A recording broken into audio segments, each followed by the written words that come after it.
So, Caitlin Clark here. Obviously, a big player in the WNBA, and obviously the face of the damn WNBA. But in this video today, we're going to be talking about something, and it's going to be something that I think it's just mad. Like, we know she sells out basketball venues.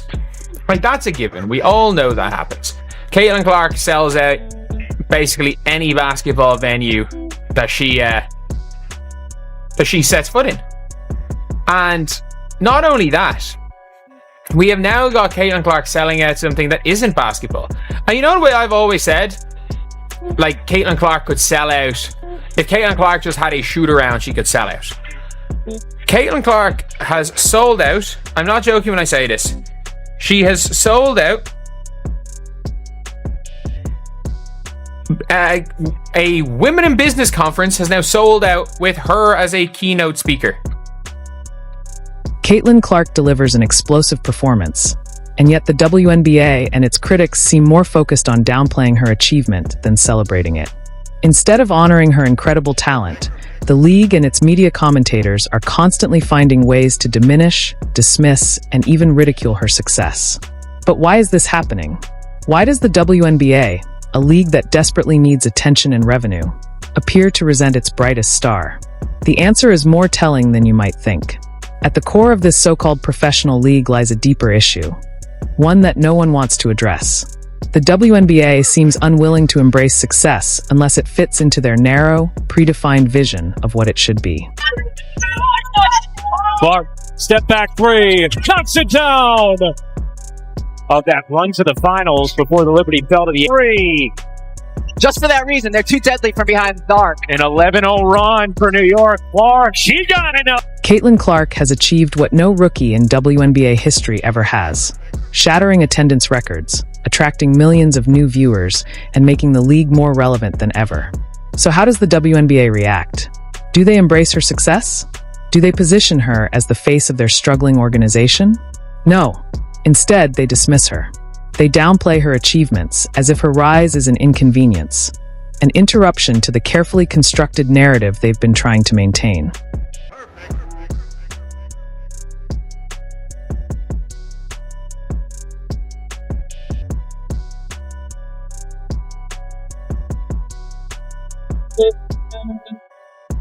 The moment Caitlin Clark breaks a record, critics are quick to undermine it.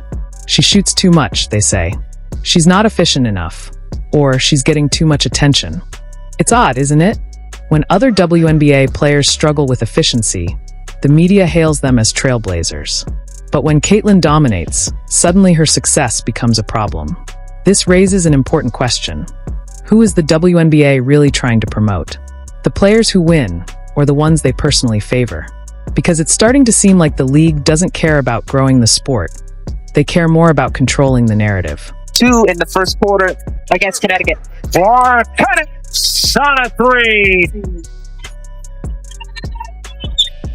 Connecticut, an early 9-point. Bonner gets denied by Boston. Wheeler finds Clark. Points of 9 of 13 shooting. And 12 assists now for Seattle. Clark answers, and that is the first. Let's be clear. The WNBA seems allergic to success. This is a league that doesn't strive for independence. It survives on NBA subsidies. Yet its players want to enjoy the same lifestyle as NBA stars without generating the revenue to support it. The truth is harsh but undeniable. The WNBA has been around since 1997, and despite its most hyped season ever, thanks to Caitlin Clark, it still managed to lose $40 million.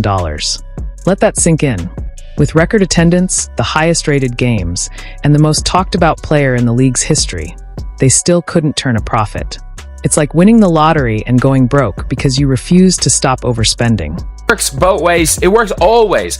A lot of little girls from Dallas now that got brought into the game recently because of the boom, because of it's now trendy. The WNBA is now trendy, so there's a lot of parents bringing their kids. A lot of parents that got into the WNBA through Caitlin Clark might live in these other cities, bringing their young daughters to games in other cities. And you're seeing how many young girls are fans of Enrique, how many young girls are fans of Angel, how many young girls are fans of Sabrina, of Asia from Vegas. Like, it's a really good thing. Obviously, look, this whole thing really did kickstart from Caitlin Clark, and that's fine. But it's an objective good thing. It's fine that she has the most fans. It's fine that she has the most fans, because everyone has more fans. Girls with their parents and the fervor and the energy there. Why her? Same thing. Why her? Well, I was Because she shoots the ball from 40 feet. just about to say same thing for Angel Reese when I had a chance to cover their games. But I think Caitlin represented, and again, some of this to me probably is not fair to her because it was not anything that she said or was truly based on her personality. But she Instead of focusing on building a profitable business model, many within the WNBA seem threatened. They're not upset that Caitlin Clark is making history. They're upset that it's her, not someone else. The league, which has consistently begged for viewers and attention, finally has a reason for people to tune in. Yet rather than celebrating it, they act as though they're being forced to endure it. Instead of investing in what's working, they double down on bitterness. Let's compare this to the NBA. When LeBron James surpassed Kareem Abdul-Jabbar for the all-time scoring record, the entire sports world celebrated. The coverage was non-stop, and it was treated as a monumental moment. But when Caitlin Clark sets records, the WNBA community responds with eye rolls, brushing it off with a "who cares," and quickly moving on. The hypocrisy is staggering.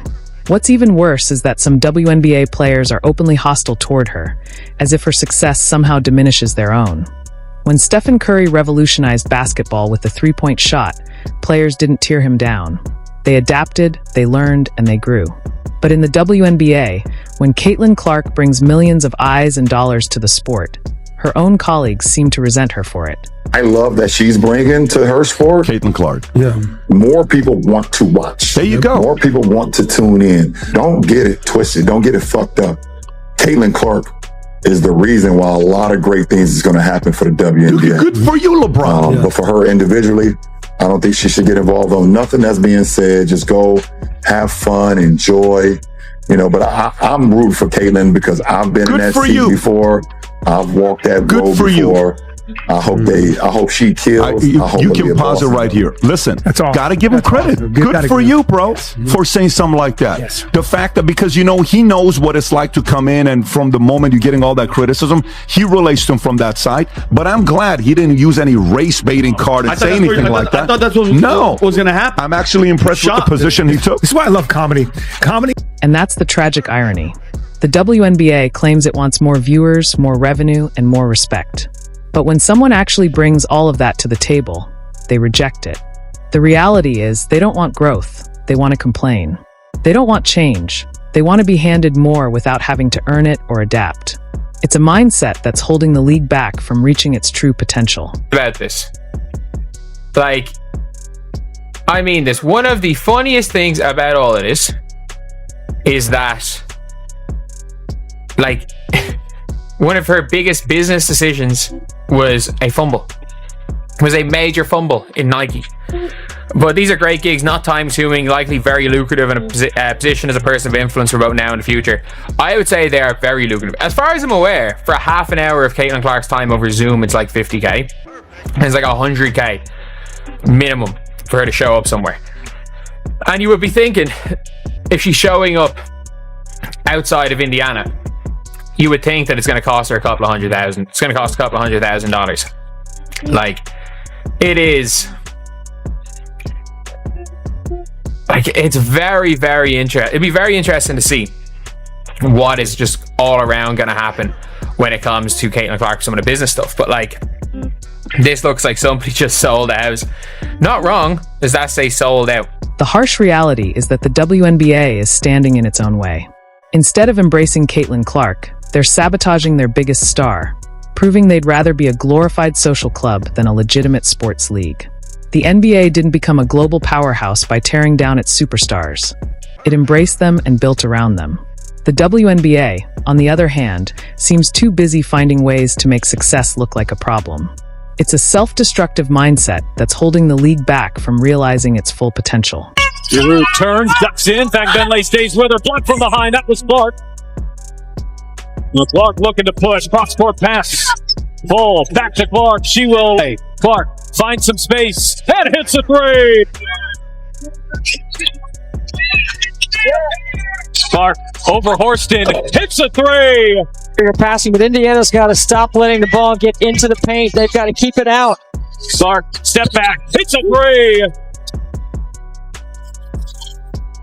Defensive board or a turnover and push pace the other. Phoenix on a deep three. Around women's basketball, they understand their impact and what it has done and how they are living out their dreams today. And right on cue, Clark. It's been the second three just below the logo. Drills it. Clark pulls off that screen, knocks it down even. But guess what? Caitlin Clark is once again making history, shattering records, electrifying crowds, and, as expected, sending her critics into a full-blown meltdown.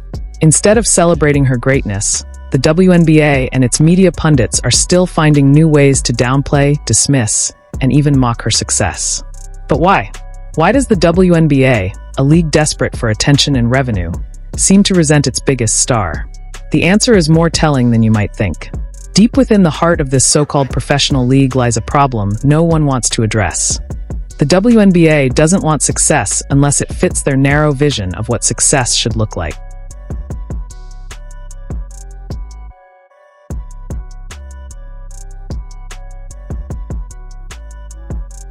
Caitlin Clark has achieved what no rookie in WNBA history has ever done. She's breaking attendance records, attracting millions of new viewers, and making the league more relevant than ever before. So how does the WNBA respond? Do they elevate her? Do they position her as the face of their struggling organization? No. Instead, they roll their eyes. They downplay her achievements, treating her success as an inconvenience, as if it disrupts their carefully crafted narrative.